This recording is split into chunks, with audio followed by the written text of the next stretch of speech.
Hello everyone, I'm Jerry Bonds. Coming up on Oklahoma City Metro, we have a very special and informative program for you. The president of PBS and one of the nation's premier documentary filmmakers pay us a visit. We'll talk about the history and mission of public broadcasting and tell you about an extraordinary film that will debut this fall on PBS. Stay with us. PBS President Paula Kerger and documentary filmmaker Ken Burns are next on Oklahoma City Metro.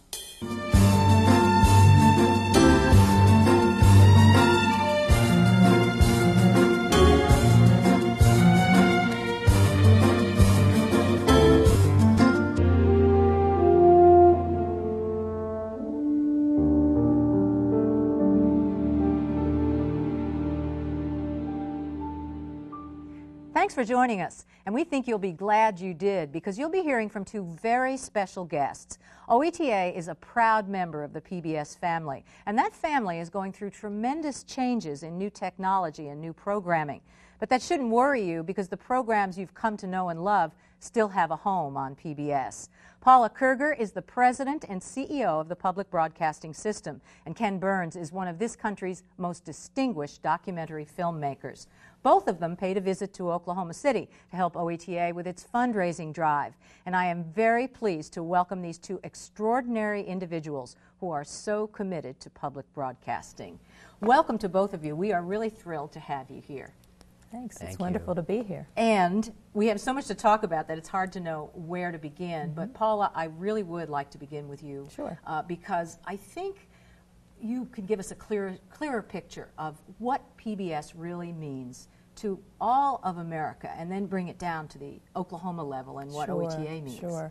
Well, I think sometimes people don't really understand exactly what PBS is. How is that different from OETA?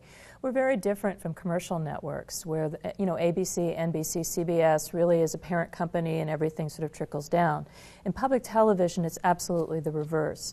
Public television is really 354 independent stations all across this country, each founded by the communities that they serve. Together, those stations came together and they formed PBS as a membership organization to create programs, to maintain a satellite infrastructure that keeps us all connected, and also to develop website and other educational materials that stations can use in their communities. So it's sort of like commercial television turned upside down, which is really what public television is all about anyway. Public television is not about selling products or really trying to be a commercial entity at all. Our consumers, our stockholders, are the people in our communities. So at the end of the day, when we think about the programs we create, when we think about the work that we do, our first concern is what are the needs of the people in our community and how can we best serve them? And when you start from that premise, rather than starting from how do you deliver a return to a stockholder, your work, I think, is profoundly different. And Ken, you found PBS pretty early in your career, didn't you? I did, and I thought in your 20s, I guess. 20s, and I thought I had made some sort of Faustian bargain. It turned out that the labor-intensive work that we do, uncovering history, required funding from various foundations and government granting agencies, and even corporations that wanted me to offer it to public television for free and to give it there. And I suddenly realized, though, that I was trading the hundreds or perhaps thousands that would see it at film festivals or maybe limited cable runs for the millions of people that did see these films and began a kind of conversation and a feedback with me that has been the joy of my professional life. Well, we all know you made a good choice, and we're going to talk a little more about that later. But back to you, Paula, for a minute, because you've been on the job a year, 6th president and CEO of PBS.